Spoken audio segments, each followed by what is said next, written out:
Graphic স্কুলের পক্ষ থেকে সবাইকে আন্তরিক সালাম। আসসালামু আলাইকুম। আমি মামুনুর রশিদ। আজকে আমি আপনাদেরকে শেখাবো সিলেকশন টুল। তো চলে যাচ্ছি টুলবারে। টুলবারে আমাদের নিচে যে টুলটি রয়েছে এইটি হচ্ছে সিলেকশন টুল।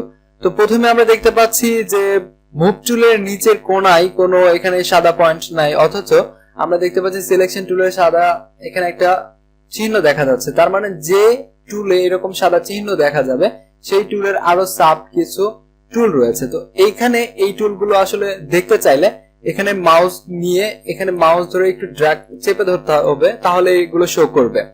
ওকে, তো এটা নিয়ে আমি প্রথম টিউটোরিয়ালে আমি কথা বলেছিলাম।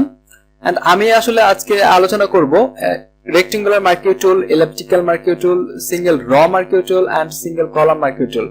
তো প্রথমে এটা নিয়ে আলোচনা করতে হলে একটা আমাকে ইমেজ ওপেন করতে হবে। তো আমি প্রথমে ফাইল মেনু থেকে ওপেন এন্ড একটি ইমেজ চুজ করে আসলে ইমেজ নিয়ে দেখাবো।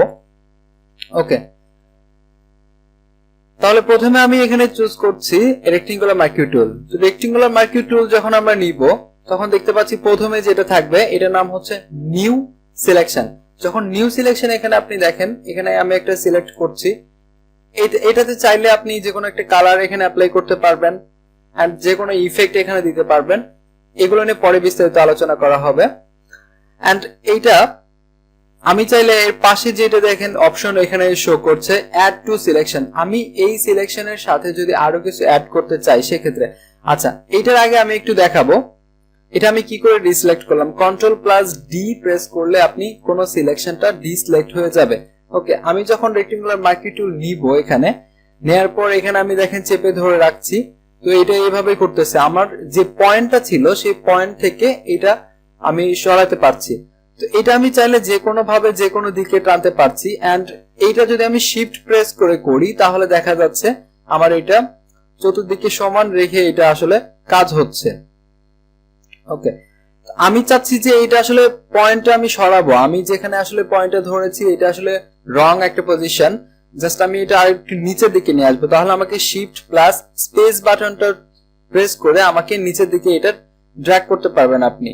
ওকে, আমি শিফট প্লাস স্পেস বাটনটা চেপে এটা কিন্তু আমি ধরে আছি এন্ড মাউস পয়েন্টটা কিন্তু আমি ধরে রয়েছি। ওকে, তো এইভাবে আপনি এটা করতে পারবেন।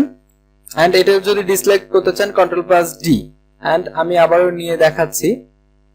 ওকে, এন্ড পাশে যেটা আমি বলেছিলাম যে add to selection. Add to selection হচ্ছে যে এই সিলেকশনের সাথে আপনি যদি কোনো একটা সিলেকশনটা অ্যাড করতে চান সেটা এইটার মাধ্যমে কাজ করবে। ওকে, আমি দেখাই কি কাজ করে।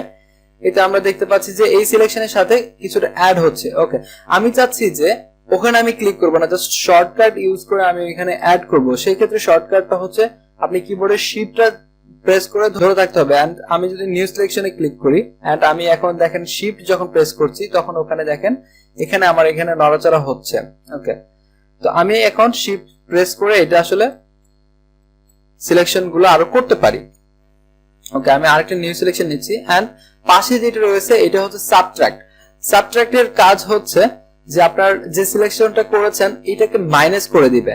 আমি আগে করেছিলাম যে এটা অ্যাড করা, এটা জাস্ট সাবট্রাক্টের কাজ হচ্ছে মাইনাস করা। আমি জাস্ট এখন যদি একটা সিলেকশন করার পর সাবট্রাক্টে ক্লিক করি এন্ড এটা দেখেন মাইনাস হয়ে যাচ্ছে। এন্ড আমার মাউসের কার্সরটা আপনারা দেখতে পাচ্ছেন যে মাইনাস সাইন শো করছে এখানে।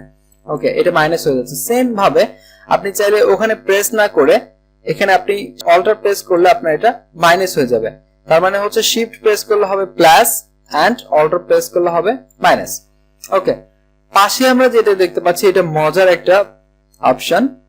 আচ্ছা, মজার অপশনটা দেখতে হলে আমি যদি নিচের এলিপ্টিক্যাল মার্কিউ টুল যদি সিলেক্ট করি এখানে, আচ্ছা আমরা এটার রেশিও অনুযায়ী যদি ঠিক রাখতে চাই, একদম সেন্টার পয়েন্ট থেকে যদি আমরা এটা বড় করতে চাই সেক্ষেত্রে আমাকে শিফট প্লাস অল্টার প্রেস করে এটা করতে হবে। এন্ড আমি যদি রং পজিশন থেকে আরেকটু এদিকে নিচের দিকে এটা নামাতে চাই তাহলে আমাকে স্পেস বাটনটা চেপে নিচের দিকে আসতে হবে।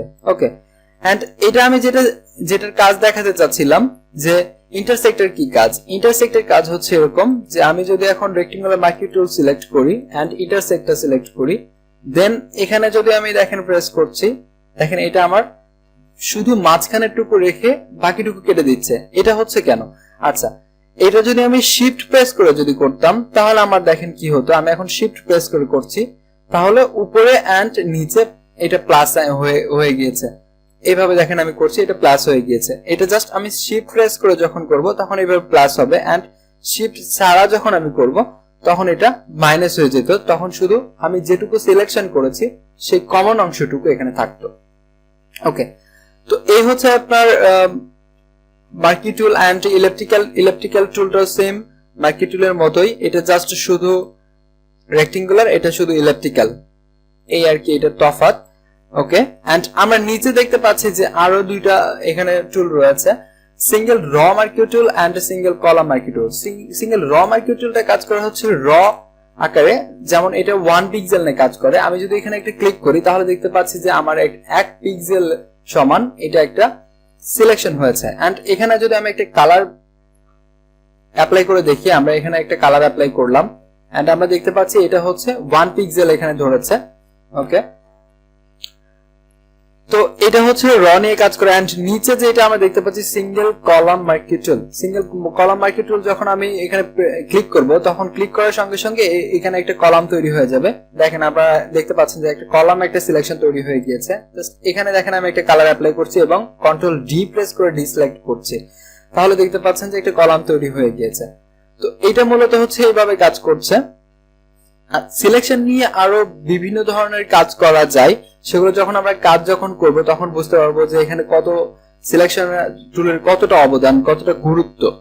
ওকে, আজকের টিউটোরিয়ালে মোটামুটি এই পর্যন্তই। সবাই অবশ্যই চ্যানেলটি সাবস্ক্রাইব করবেন এবং লাইক, কমেন্ট এন্ড বেশি বেশি শেয়ার করতে ভুলবেন না। আসসালামু আলাইকুম।